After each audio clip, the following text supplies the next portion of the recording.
அம்மா எல்லாருக்கும் வணக்கம்மா. எல்லாரும் நல்லா இருக்கீங்களா? நாங்கள் வந்து இப்போதைக்கு இருக்கிறோம், எங்கள் சூழ்நிலையில் இருக்கோம்.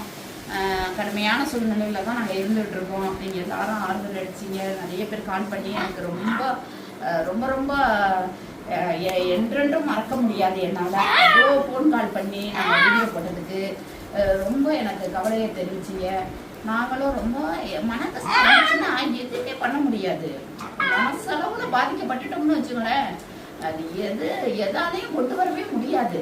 அதனால ரொம்ப மனவேதனை இல்லை. நாங்களாம் யாருக்கிட்டையும் அந்த மாதிரி வார்த்தையில வாங்கினதே கிடையாது. நமக்கு வார்த்தை சொல்லு பொறுக்காது. நமக்கு நாங்க வந்து அந்த மாதிரி திட்டெல்லாம் நான் வாங்கினதும் கிடையாது. அந்த மாதிரி நான் ஒரு ஒண்ணு சொல்ற அளவுக்கு அவ்வளவு துமுறாலாம் நாங்க இருக்க மாட்டோம். என் மனுஷங்களோட சுச்சுவேஷன் எங்களுக்கு புரியுது. அது நாங்க இருக்கக்கூடாதுன்னு சொல்லிட்டாங்க. நாங்க கிளம்ப தான் போறோம். அது தெரியும். தெரிஞ்சும் பிரச்சனை பண்ணும் போது மனசு ரொம்ப வலிக்குது. மனசு வந்து வலிக்கும். அது வந்து வேணும்னு செய்யறாங்களா இல்ல ஒரு எந்த கோபத்துல செய்யறாங்க என்னன்னே தெரியல. நான் வந்து எந்த ஒரு மனிதருமே வேதனைப்படுத்த மாட்டேன், துன்பப்படுத்த மாட்டேன். பிடிக்கலைன்னா பேசவும் மாட்டேன். நான் பாட்டுக்கு இந்த கடற்கண்ணால பார்ப்பாங்களா அது கூட நான் பார்க்க மாட்டேன். ஒரு வீட்டை பார்க்க மாட்டேன், ஒருத்தர் அண்ணாந்து பார்க்க மாட்டேன். அந்த மாதிரி நான் இருந்தேன். நான் அதே மாதிரி என்னை வளர்த்தவங்களும் அப்படிதான் வச்சுக்கிட்டாங்க. நாங்களும் அப்படிதான் இருந்தோம். இப்படி சுச்சுவேஷன்ல நம்ம இவ்வளோ திட்டு வாங்குறோமே, நம்ம திட்டு வாங்குறதோட மிக மிக முக்கியமானது என்ன விஷயம்னாக்க, இதை கொண்டு போய் அங்கே விட்டுருவேன், இங்கே அள்ளிட்டு போயிடுவோம், அங்கே அள்ளிட்டு போயிடுவோம்னு சொன்னாக்க, இதை அள்ளிட்டு போயிட்டாங்க. நம்ம எப்படி இந்த உலகத்துல இந்த பூமியில நான் வாழ்வேன்? ஒரு அளவு கூட இதை தள்ளி வச்சு என்னால பேசவே வார்த்தை வர மாட்டேங்குது. இதுங்களே இருக்காது. எங்களை பார்க்கலன்னா இவங்களே இருக்க மாட்டாங்க. மூத்த பார்க்கலன்னா சுத்தமா இருக்க மாட்டேங்குதுவோ.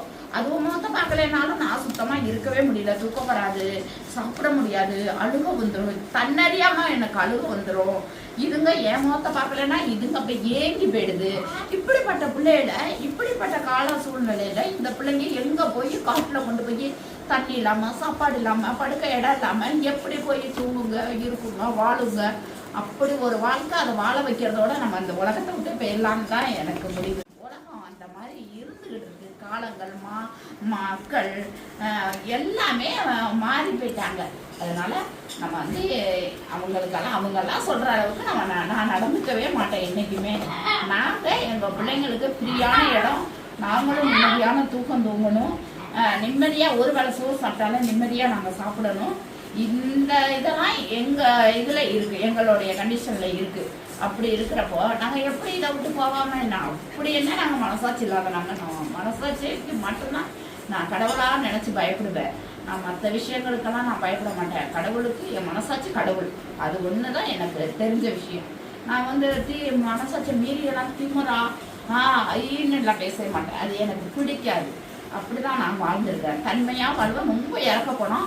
ஆனா என் பேச பார்த்தா எல்லாரும் போகும் மாதிரி தெரியும். ஆனா ரொம்ப ரொம்ப ரொம்ப ரொம்ப ரொம்ப ரொம்ப நான் சாப்பிட்டானவன். ரொம்ப ரொம்ப இறக்கப்படும். ஒருத்தருக்கு ஒண்ணுனாலும் உயிரே விடுவேன். அப்படிப்பட்ட குணம் படைச்சவன் நான். எனக்கு வந்து என்னை திட்டுறதோ, என்னை பேசுறதோ, என்னை அவமானப்படுத்துறதோ சத்தியமே படாது. கடவுளும் அதை ஏத்துக்கவே மாட்டாரு. கண்டிப்பா நம்ம எல்லாரும் ஒரு நாளைக்கு இந்த ஜீவங்களுக்கு, இந்த செல்ல பிள்ளைங்களுக்கு நம்ம ஒரு தீர்வு கண்டிப்பா கொண்டு வருவோம், காப்பாற்றுவோம். மனமாற நான் காப்பாற்றணும். இந்த நாட்டில் அனைத்து இந்த ஜீவனுக்கு மட்டும் கண்டிப்பா நான் முன்னுரிமை எடுத்து நான் செயல்படுத்தி வருவேன். அது மட்டும் உறுதி, சத்தியம்.